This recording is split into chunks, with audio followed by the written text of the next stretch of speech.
2017चा जे निवडणूक झाला होता त्यामध्ये काँग्रेस जो आहे फुल मेजॉरिटीमध्ये होती. Simple majority out of the 90 47 seat जो आहे काँग्रेसची होती.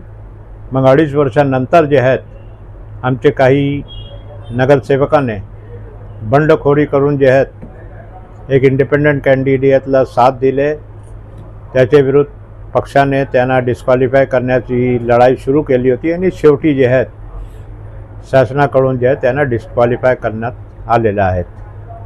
आता काय परिस्थिती आता ही किती उमेदवार करणार उभे आणि काय एकूणच पक्षाची परिस्थिती आहे काय वाटतं? आता ही आम्ही जवळजवळ शहरामध्ये सर्वच वार्डात जे आहेत आमचे उमेदवार उभे राहणार आहेत. आजपर्यंत मला वाटतं 150 फॉर्म जवळजवळ जे आहेत गेलेले आहे आमच्याकडे और सर्व वार्डात फक्त 3 वार्डात आमचे फॉर्म नाही गेलेले आहेत. ते 3 वार्डातही आमच्या प्रयत्न चालू आहे, तिथेही आमचे कॅन्डिडेट उभे राहणार आहेत. आणि एक निश्चित मी आपल्याला सांगू इच्छितो की इतर पक्षापेक्षा जे आहेत काँग्रेस एक जे आहेत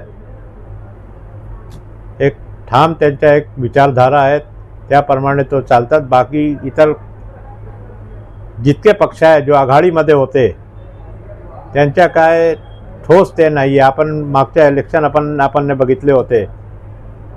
विधानसभाचा निवडणूक ज्याला काँग्रेसने इमानदारी से जिथे जिथे त्याला सीट मिळाली आघाडीकडून तिथे आपले उमेदवार उभे केले होते. भिवंडीमध्ये पूरबची सीट समाजवादीला देण्यात आली होती, पश्चिममध्ये काँग्रेसला देण्यात आली होती. तरीही ऐन वेळी एकदम फॉर्म भरण्याची शेवटच्या वेळी समाजवादीने आपला फॉर्म भरले आणि आघाडी आणि जेव्हा निवडणूक झाला ते निवडणूक झाल्यानंतरच समाजवादीचे प्रदेश अध्यक्षने डिक्लेअर केला की आम्ही आघाडीपासून बाहेर आहोत. म्हणजे आता भिवंडी शहरामध्ये आघाडी होईल का तुमची बिघाडी?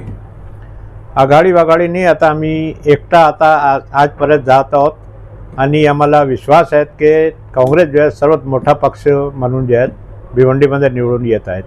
राष्ट्रवादी शरदचंद्र पवार जिंचा खासदार या भिवंडी लोकसभेत निवडून आलेला आहे त्या पक्षासोबत तरी आपली आघाडी होईल का?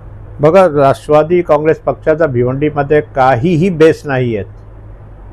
एकही मागच्या 17चा इलेक्शन आपण बघितले होते त्यांचे 0 नगरसेवक होते, एकही नगरसेवक नव्हता.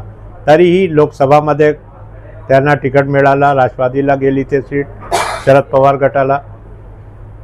काँग्रेस पार्टी पुरी ताकदीने आम्ही त्याला निवडून दिले. मग निवडून आल्यानंतर कुठे ना कुठे जे आघाडीचा जे धर्म होता ते पाळला नाही आणि कुठे ना कुठे जे आहेत ते आमचे विचारधाराचे जे आहेत बाजूला जात आहोत.